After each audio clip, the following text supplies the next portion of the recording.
Uşaqlar, bu videomda sizə bucaq və onun növlərini izah edəcəyəm. Bunun üçün köməkçi vasitə kimi Riyaziyyat Doktormas kitabına müraciət etmişəm. Burada olan tərifləri, təriflərin yenə əsas hissələrini deyəcəm. İzah lazım olan yerləri izah edəcəm. Qalanlarını isə səhifələri yerləşdirəcəm. Özünüz oxuya bilərsiniz.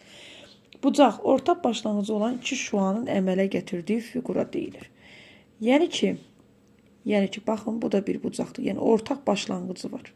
Yəni, bunu A adlandıraq. Məsələn, bu nədir? Açıq bucaq bildiyimiz. Bunun da ortaq başlanğıcı var. Kör bucaq, ortaq başlanğıcı var. Belə, yəni, başlanğıc nöqtələri ortaqdır. İki düz xəttin, iki şuanın başlanğıc nöqtəsi ortaqdır.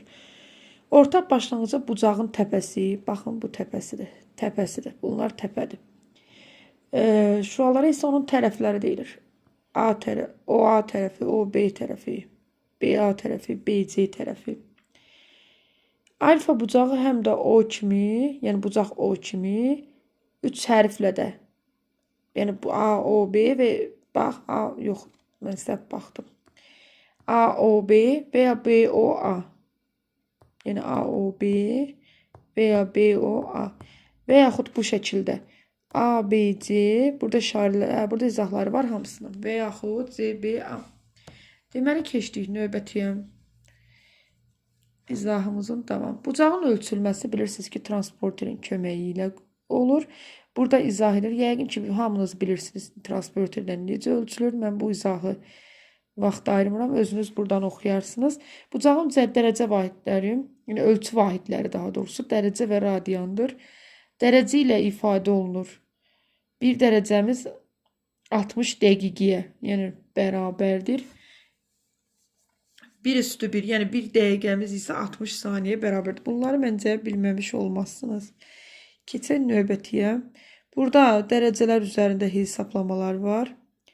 Baxın, necə hesablanır. 180 dərəcə, 179 dərəcə, 60 dəqiqə. Yəni bir dənə dəqiqə götürülüb. Məsələn, bizdə belə bir verilə bilər ki, çıxılsın 2 dərəcə 40 dəqiqə. Onda neyniyərik uşaqlar? Buradan 180-dən ayırarıq bayaqki kimi 60 dəqiqəni. Ondan sonra bunları çıxarıq. Dərəcədən dərəcəni, dəqiqədən dəqiqəni.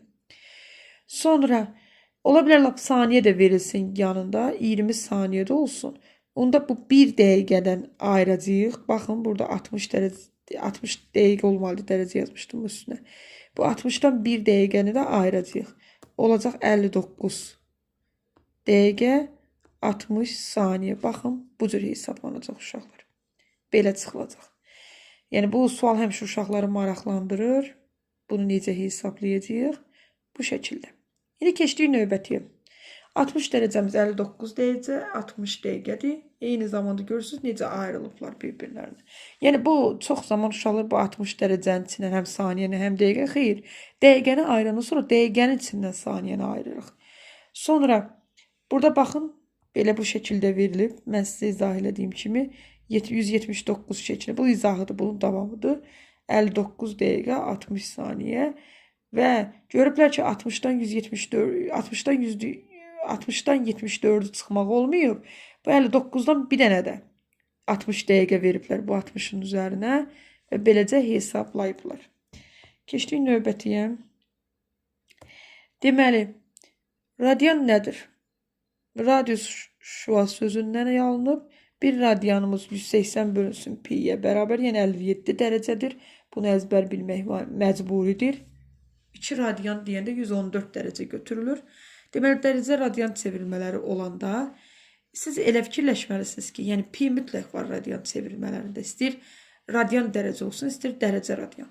Amma siz elə fikirləşin ki, ixtisar aparmaq olsun çevrilir. Məsələn, burada dərəcəni yazmışsınızsa, bu pi bölünsün 180 olmalıdır ki, burada ixtisar getsin. Yəni, bu iki fərqi qarışdırmayasınız.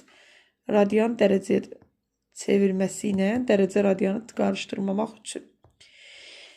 İndi burada bu şəkildə çevrilib, baxın. Burada radian dərəcə çevrilməlidir. Adı niyəsə qeyd etməyiblər, amma bu radian dərəcə çevrilməsidir. Radian dərəcə çevrilməsində vururuq. 180 dərəcə bölünsün pi-yə. Dərəcə radian çevirməsində isə vururuq Pi bölünsün 180'e. Yerlerini dəyişirsiniz. Baxın, görürsünüz burada. Pi bölünsün 180'i 180 dərəcə bölünsün pi'yə çevirirsiniz radianda. Sonra belə yadda saxlayın uşaqlar. Dərəcə olanda dərəcə radian. Dərəcə məxrəcdə olacaq. Radian dərəcə çevirməsi olanda isə radian məxrəcdə olacaq. Bu şəkildə də yadda saxlamağa çalışın. Keçək növbəti bu pi'dir. Keçək növbəti izahımıza. Deməli, bu da yəqin ki sizə aydın oldu. Şua sayıları, bucaq sayıları. Deməli, şuaların sayı 3 dənə olanda. Deyirsiniz ki, müəllimə, bu nə şua sayıdır? Nə söhbət nədən gedir? Ümumiyyətlə, bu mövzunun izahının əvvəli hardadır? Yəqin ki, yoxdur, bu şəkildədir. Şua sayı nədir? Məsələn, bir təpədən çıxan şuaların sayına baxacaq uşaqlar. Məsələn, burada deyir 3 dənə, 1, 2, 3 dənə çıxıb. Onda bucaq sayda 3 vurulsun 2 bölünsün 2. Yəni, baxın, bu düstura görə tapılır. Düstur nədənsə yoxdur burada. Var. Mən bu kitabı inanırsınız ki, heç oxumamışam, düzü. Əvvəlki qaydalardan bildiklərimdir. Yəni, əvvəlki qayda kitablarından burada var. Sizlə bir yerdə nəzər salıram. Vaxtım yoxdur, yəni əlavə vaxtım olmadığı üçün qayda kitabına bu şəkildə nəzər salıram. Həm izah edirəm, həm də yeniliklərə baxıram. Ona görə də fikir verməmişim ki, burada düstur var. Müstəvi üzərində açıq bucağın təpəsindən bir yarım müstəvidə yerləşən 3 müxtəlif şua keçirilmişdir. Görürsünüzmü? Əslində neçə şua alınıb burada? 5 dənə. 5 dənə şuaya görə, yəni 180 dərəcədən kiçik deyəndə, axırda da 1 çıxıblar şuaların sayı. Keçdik növbətiyə. Bucağın növləri. Bucağın növləri çox maraqlı bir dərsdir.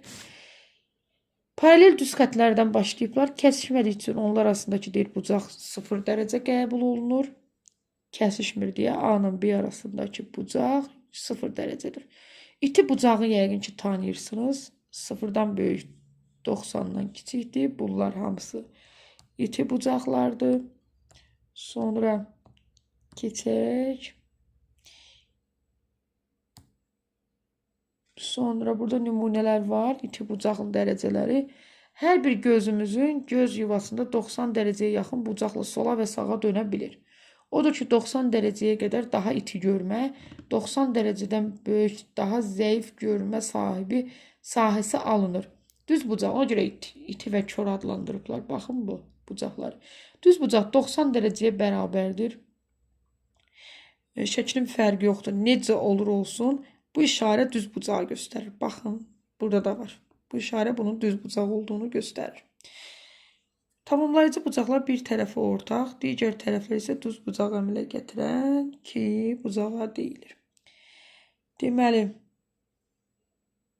həmin bucaqların cəmi 90 dərəcəyə bərabərdir. Yəni, 90 dərəcəyə altında bölünən bucaqlara tamamlayıcı bucaq deyilir. Bu şəkildə tərifi demək olar. Cəmi 90 dərəcəyə 2 bucaq bütün hallarda tamamlayıcı bucaq deyil. Bunun üçün bir tərəfi neynəməlidir? Ortaq olmalıdır. Bəli, şəkildən də görünür. Kör bucaq nədir? 90-dan böyük, 180-dən kiçikdir.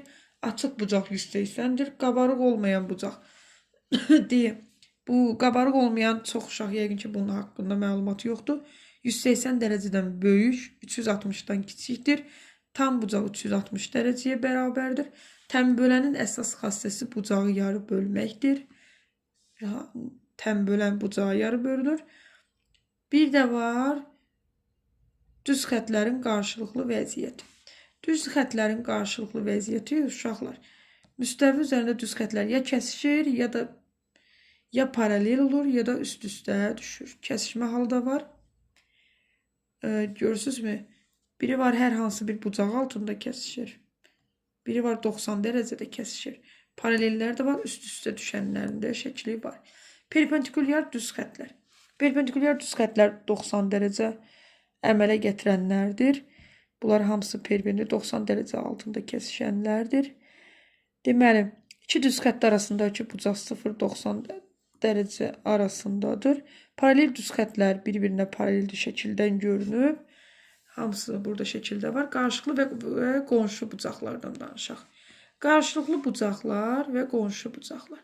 Qarşılıqlı bucaqlar baxın, bettalar, alfalar qarşılıqlıdır burada. Onların cəmi yox, onların cəmi yox. Onlar bir-birinə bərabərdir. Qarşılıqlı bucaqların tənbölənləri arasındakı bucaq isə 180 dərəcəyə bərabərdir. Deyəsiniz ki, müəllim, hanı burada tənbölən? Bax, tənbölən çəkdim hər ikisinə. Biraz qalın çəkir. Hər ikisi üçün tənbölən çəkəndə bu tənbölən arasındakı bucaq 180 dərəcəyə bərabər olacaq. Sonra yekunlaşdıraq. Deməli, qonşu bucaqlarla. Burada göstərib tənbölənlər arasında. Amma o bir şəkildə daha yaxşı göstərməyə aydın olurdu. Burada qarşılı bucaqlar bax bunlardır. Deməli, qonşu bucaqların cəmi 180 dərəcəyə bərabərdir. Bir-birinə qonşu olan bucaqlardan söhbət gedir. Burada hamısı göstərilib. Qonşu bucaqların tənbölənləri arasındakı bucaq 90 dərəcədir. Qonşu bucaqlara aid nümunə məsələləri var. Tapa bilərsiniz özünüz. Yəni, baxa bilərsiniz daha doğrusu nümunələrə. Bu dərsin izahı bu qədər.